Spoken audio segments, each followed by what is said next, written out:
আসসালামু আলাইকুম। আমি আল আবির বলছি, আল আবির টাইম টেল থেকে। আমরা এসেছি সিলেট বিভাগের সুনামগঞ্জ জেলার বিখ্যাত টাঙ্গুয়ার হাওরে। টাঙ্গুয়ার হাওর ভ্রমণে এসেছি আমরা। টাঙ্গুয়ার হাওরে এসে শুধু টাঙ্গুয়ার হাওরটাই দেখি না, এই সিলেট অঞ্চলের সুনামগঞ্জের যে বিখ্যাত বিখ্যাত দর্শনীয় স্থানগুলো আছে আমরা সেই জায়গাগুলো দেখলাম। যেমন আমরা প্রথমে ওয়াচ টাওয়ার যেটাকে বলে, সেই অঞ্চলটাকে আমরা কালকে ঘুরে দেখেছি। তারপরে গিয়েছিলাম নীলাদ্রি লেক, যেটা বাংলার কাশ্মীর নামে পরিচিত। সেই নীলাদ্রি লেকে গিয়েছিলাম। নীলাদ্রি লেক থেকে গেলাম লাখমাছড়া। এটা মূলত একটা ঝর্ণা বা ছড়া। এটা ইন্ডিয়া থেকে বাংলাদেশে প্রবেশ করেছে। এটাও অপরূপ সৌন্দর্য একটা। তারপর আমরা রাত্রিতে নীলাদ্রি লেকেই হাউস বোটে স্টে করি। পরের দিনে আমরা চলে যাই শিমুল বাগান। শিমুল বাগান থেকে বারেক টিলা, বারেক টিলা থেকে মিনি সুইজারল্যান্ড, সুইজারল্যান্ড থেকে সাদা পাথর, তারপরে রাজার ঝর্ণা, একটা আদিবাসী গ্রাম। বিভিন্ন জায়গাগুলো আমরা ঘুরে ঘুরে দেখলাম। সেই বিষয়গুলো আপনাদের একটা ব্লগ আকারে, ভিডিও আকারে দেখানোর চেষ্টা করব। আর এই ভিডিওতে যে জিনিসটা দেখাবো, আপনারা যে বিশাল জলরাশি দেখতেছেন, এই জলরাশি মূলত টাঙ্গুয়ার হাওর। টাঙ্গুয়ার হাওর বিষয়টা কি? হাওর মূলত এমন একটা জলরাশি যার চারো সাইডে স্থল কিন্তু মাঝখানে জল। এটা বিশাল একটা জলরাশি। আর মাঝখানে জল বলতে এই জায়গাগুলো শীত অঞ্চল, শীতের সময় বা গ্রীষ্মের সময় এগুলো শুকে যায়, কিন্তু বর্ষার অঞ্চলে এগুলো ডুবে যায়। এগুলো অসংখ্য নদী, অসংখ্য খাল, এগুলোর সমন্বয়ে এই টাঙ্গুয়ার হাওরটা তৈরি। আর এই হাওরের আসলে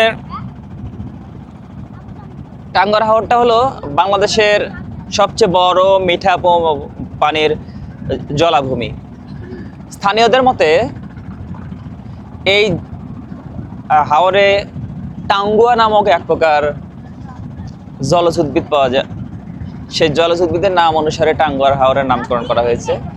টাঙ্গুয়ার হাওরে আপনারা যে জিনিসটা দেখবেন, সেখানে দেখবেন হিজল, করস, বিভিন্ন প্রকার গাছ দিয়ে হাওর ভর্তি। আর এই টাঙ্গুয়ার হাওরটা এত গুরুত্বপূর্ণ কেন? টাঙ্গুয়ার হাওর গুরুত্বপূর্ণ হওয়ার কারণ হলো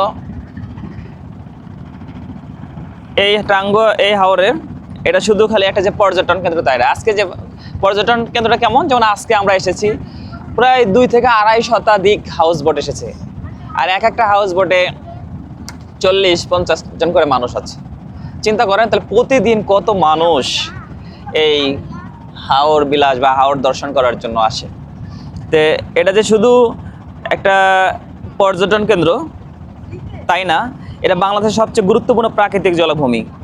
এখানে মাছ, জলজ উদ্ভিদ, পাখি ও স্থানীয় যে মানুষের জীবিকা সব কিছু বাস্তুতন্ত্র অংশ হিসাবে এখানে আছে। কারণ বাংলাদেশে যে মিঠা পানির মাছ সবচেয়ে বেশি পাওয়া যায় টাঙ্গুয়ার হাওর এবং চলন বিল। এই সিলেট অঞ্চলে টাঙ্গুয়ার হাওর, হাকালুকি হাওর, এই হাওরগুলোতে মিঠা পানির মাছগুলা পর্যাপ্ত পরিমাণ পাওয়া যায়।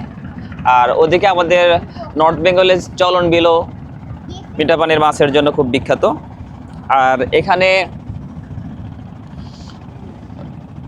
বিভিন্ন জলজ উদ্ভিদও পাওয়া যায়, যেগুলো বাংলাদেশের অন্যান্য অঞ্চলে প্রায় দেখা যায় নাই বলে, যেখানে আবার যায় না বলে চলে। আর এই টাঙ্গুয়ার হাওরটা আন্তর্জাতিক, এই যে বিশাল জলাভূমি আর এই যে বিভিন্ন জলজ উদ্ভিদ, জীববৈচিত্র্য, বাস্তুতন্ত্র অংশ, এগুলো হিসাবে এটা একটা আন্তর্জাতিক স্বীকৃতিও পেয়েছে। 2010 সালের জুলাই মাসে 10ই তারিখ 2000 সালের, সরি আমার তথ্যটা একটু ভুল হলো, 2000 সালের 10ই জুলাই টাঙ্গুয়ার হাওরকে একটা রামসার সাইট হিসাবে স্বীকৃতি দিয়েছে, আন্তর্জাতিক স্বীকৃতি পেয়েছে। রামসার সাইটটা কি? রামসার সাইটটা হলো এখানে জলজ উদ্ভিদ, তারপর জলজ প্রাণী, বাস্তুতন্ত্র যে অংশ, এগুলোর জন্য বিখ্যাত। এগুলোর সংরক্ষণের জন্যই এটাকে রামসার সাইট হিসেবে স্বীকৃতি দিয়েছে। আর আপনাদের আরেকটা জিনিস জানায় রাখি, সেটা হলো এই টাঙ্গর হাওরে বছরে দুইবার দুই রকমের দৃশ্য দেখা যায়। সেটা কি, যেমন এখন বর্ষাকাল আমরা এসেছি, বর্ষাকালে আমরা যে দেখতে পাচ্ছি ওখানে মানুষ মাছ ধরতেছে। উনি অবশ্য দেখে মনে হচ্ছে না অনেক জেলে, কিন্তু উনি মনে হয় অনেক খাওয়ার জন্য মাছ ধরতেছে আর কি, ঠেলা জাল দিয়ে মাছ ধরতেছে। আবার আসার সময় আমরাও দেখলাম এখানে জেলেরা মাছ ধরতেছে। তো এখানে এই পানির এই হাওরের উপরে মানুষের জীবন জীবিকা নির্ভর করে। হাওরে আমরা যে এখানে এসেছি, আমরা হাওরের যে সুস্বাদু মাছ এগুলো খেলাম। আর এখন বিশাল জলরাশি দেখে তো আসলে মনটা ভালো হয়ে যাচ্ছে। তাহলে বর্ষা সিজনে আসলে হাওরের যে একটা প্রকৃত রূপ সেটা আমরা দেখতে পাই। আর সেই সাথে যখন শীতকাল, সেখানে আসলে তখন একটা ভিন্ন রূপ দেখা যায়। সেটা কি, তখন পরিযায়ী পাখি যেটাকে বলে, বিদেশ থেকে পরিযায়ী পাখিগুলো তখন এই হাওর কানায় কানায় ভর্তি হয়ে যায় হাওরে। তখন পরিযায়ী পাখি দেখার জন্য মানুষ আসে। তখন অবশ্য এত পানি থাকে না, তখন শুকনো মৌসুম। যে জায়গায় জায়গায় বিভিন্ন বিলগুলাতে যখন যে পানিগুলো থাকে সেখানে পরিযায়ী পাখিগুলো এসে ভরে যায়। আর টাঙ্গর হাওর কিন্তু বাংলাদেশের টাঙ্গর হাওরকে উত্তর পূর্ব বাংলাদেশের অন্যতম গুরুত্বপূর্ণ মাছ প্রজনন ক্ষেত্র বলা হয়। বর্ষার সময় অসংখ্য দেশীয় মাছ ডিম ছাড়ে, পুরো অঞ্চলে মৎস্য সম্পদ টিকিয়ে রাখতে বড় ভূমিকা পালন করে। এই যে উত্তর পূর্বাঞ্চল, এই উত্তর পূর্বাঞ্চলের মৎস্য চাহিদা এই টাঙ্গর হাওর থেকেই পূরণ হয়। এই জন্য মাছের একটা বিরাট অংশ, বাংলাদেশের মাছের একটা বা আমিষের বড় বিরাট একটা অংশ এই টাঙ্গর হাওর থেকেই পূরণ হয়। তারপরে জীববৈচিত্র্য, এখানে শুধু মাছ নয়, বিভিন্ন প্রজাতির সরীসৃপ প্রাণী, উভচর প্রাণী, জলজ উদ্ভিদ, শতাধিক প্রজাতির পাখির আবাস রয়েছে। এই বৈচিত্র্য টাঙ্গর হাওরকে পরিবেশে বিশেষ গুরুত্বপূর্ণ স্থান দিয়েছে।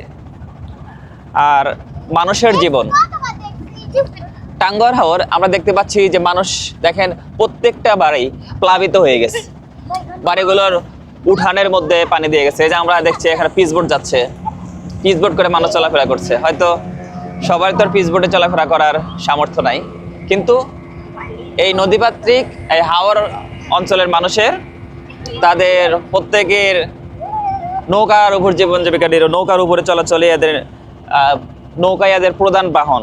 এখন যদি একজন মানুষ অসুস্থ হয়, নৌকা ছাড়া দ্বিতীয় কোনো ব্যবস্থা নাই, নৌকাই তাদের একমাত্র ভরসা। স্কুলে যাওয়া বলেন, রোগীকে হাসপাতালে নিয়ে যাওয়া বলেন, সব কিছু নৌকার উপরে ডিপেন্ডেন্ট, সব কিছু নৌকার মাধ্যমে হয়। আর আরেকটা জিনিস হলো, এই হাওরের পাশেই মেঘালয় পাহাড়।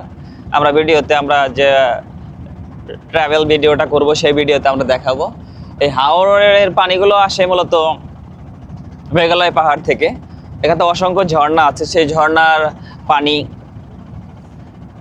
মূলত এই হাওর প্লাবিত হয়।